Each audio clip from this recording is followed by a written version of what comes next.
Betrayal for INFJs is rarely just about a single incident.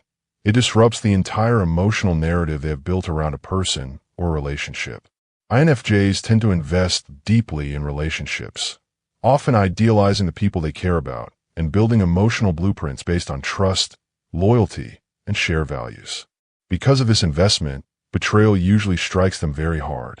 It challenges their intuition, their moral framework, and their sense of discernment. Initially, an INFJ may respond with shock or quiet withdrawal. They are unlikely to lash out in anger or react impulsively. Instead, they often retreat into themselves, attempting to make sense of what has happened. They reflect deeply, trying to understand not only the betrayer's motives, but also their own possible blind spots. Their introspection can lead them to overanalyze and even blame themselves, questioning whether they missed red flags or ignored intuitive warnings. This self-doubt can be agonizing, especially since INFJs usually pride themselves on their ability to understand people and foresee emotional signals. The emotional pain they feel after a betrayal is quietly intense, and they may go through a prolonged period of grief. During this time, INFJs often isolate themselves to process the pain. Solitude allows them to realign their thoughts and emotions without external noise. However, this isolation isn't just for emotional regulation. It's also a form of self-protection. INFJs, once betrayed, become extremely guarded. Trust is not easily regained with them. In fact, the wound left by betrayal may never fully heal in the traditional sense. Instead, it becomes a scar that changes how they see others and themselves. Check out our newly released INFJ playbook. The link is in the description of this video. INFJ's moral and ethical processing ability is also affected greatly by betrayal.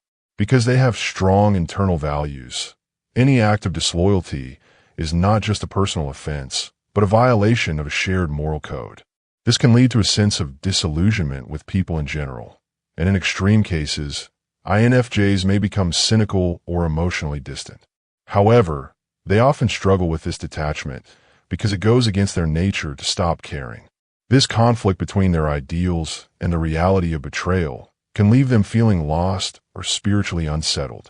When betrayal strikes an INFJ, the pain reverberates not just through their heart, but through their entire inner being. Unlike types who can compartmentalize or emotionally detach more easily, INFJs live through their values and their vision of how relationships should be. This is why betrayal often feels like a collapse of something sacred, a sacred contract, an emotional bond forged through deep understanding and trust. Because they don't give that trust lightly, betrayal is not just seen as a personal offense. It becomes a crisis of meaning. The INFJ's introverted intuition tends to work like a narrative weaver. They don't just know someone on a surface level. They build a rich, layered map of that person, who they are, why they act the way they do, what they value, and where the relationship could go. When someone violates that map through dishonesty, manipulation, or abandonment, it feels as though the entire internal story unravels. The INFJ may spend months or even years mentally and emotionally revisiting the betrayal, trying to understand how things fell apart. They may dig through past conversations, interactions, and signs, hoping to find a clue that could retroactively explain the betrayal or offer a way to reassert control over something that now feels chaotic and senseless. During this introspective deep dive, INFJs often oscillate between empathy and hurt. One part of them wants to understand why the other person did what they did, what pain, fear, or immaturity might have led to the betrayal. This empathetic reflex can be both a strength and a curse. It allows the INFJ to see the bigger picture, but it can also trap them in cycles of excusing or rationalizing harmful behavior. The danger here lies in self-betrayal. INFJs can lose themselves trying to preserve a relationship that's no longer safe, emotionally healthy, or aligned with their inner truth. This internal war between heart and principle can prolong their suffering. For the INFJ, betrayal is not just a moment, it is a turning point. It subtly alters how they move through the world, how they approach intimacy, and how they define safety. Once someone they trusted violates that trust, a profound shift happens within them. This shift is internal, often invisible to outsiders, but its impact is lasting. The INFJ becomes more vigilant, more attuned to subtle signs of emotional danger, and more aware of the fragility of human promises. One of the most complex aspects of how INFJs deal with betrayal is their deeply private grieving process. Unlike personalities who may vent or seek validation from others quickly, INFJs often retreat inward, sometimes disappearing emotionally or socially while they process what's happened. To others, this might seem like silence or stoicism, but beneath the surface, they are navigating a storm. Closure itself is a tricky concept for INFJs. They rarely get it in the way they hope or expect. Because they are wired for deep emotional understanding and spiritual connection, simple explanations or apologies rarely suffice. They want to know the why behind everything, not just the behavior, but the deeper motivations, the cracks in character, the dissonance between words and actions.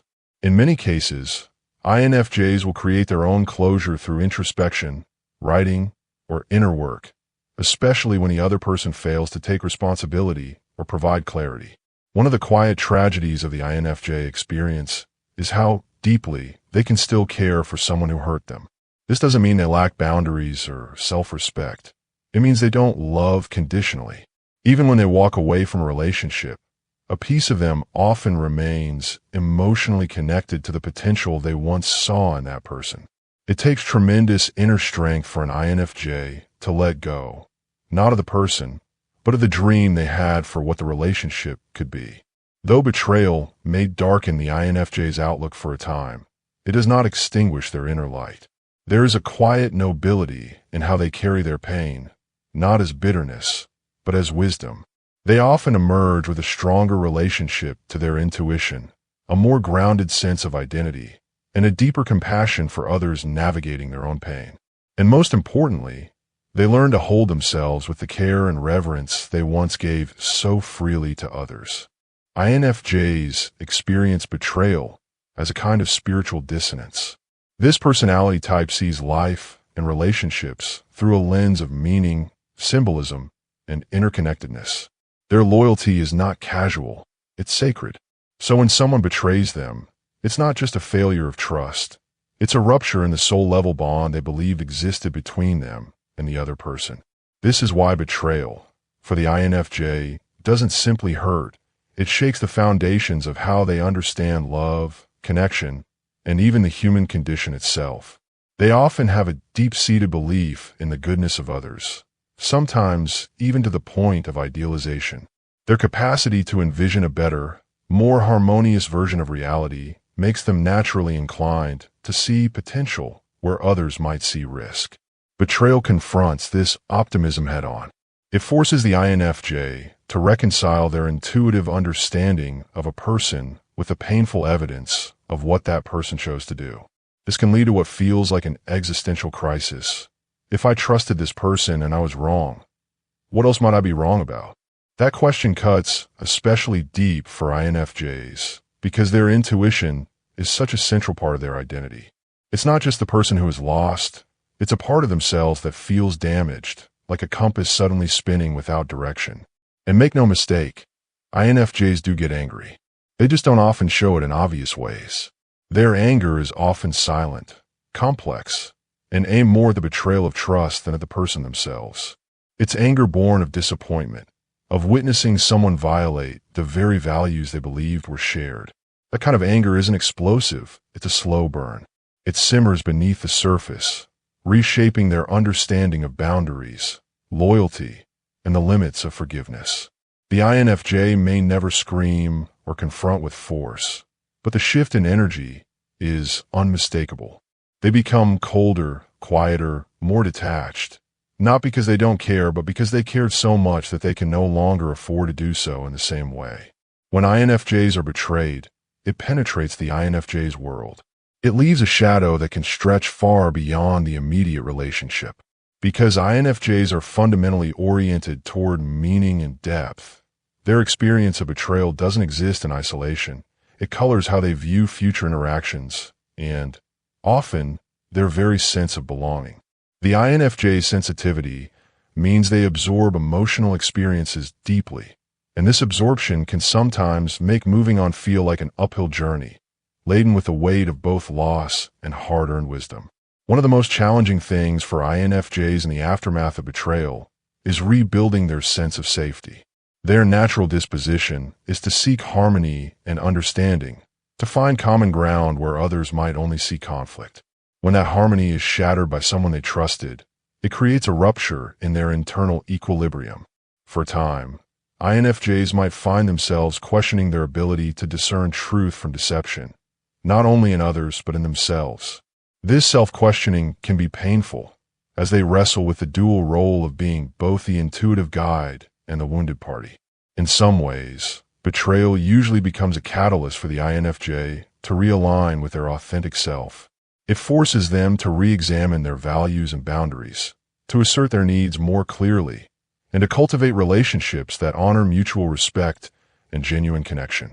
INFJs often emerge from betrayal with a stronger sense of who they are and what they will no longer tolerate. This newfound clarity can be empowering, enabling them to create a more intentional and supportive social environment. Despite the pain, INFJs are capable of profound inner growth after betrayal.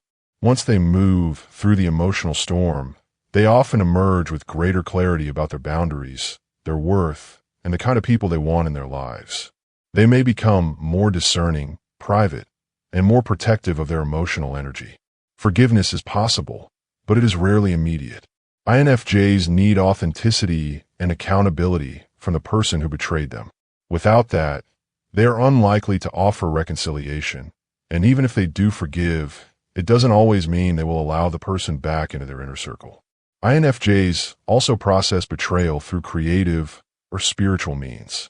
Writing, art, meditation, or therapy may become tools for healing and understanding. They often seek meaning in their suffering and may use the experience to refine their sense of purpose. While betrayal is deeply wounding to the INFJ, it can also serve as a catalyst for profound self-discovery and transformation. They may become more self-reliant and emotionally resilient, choosing to honor their depth without compromising their values, even in a world where trust can be fragile. Check out our newly released INFJ Playbook. The link is in the description of this video.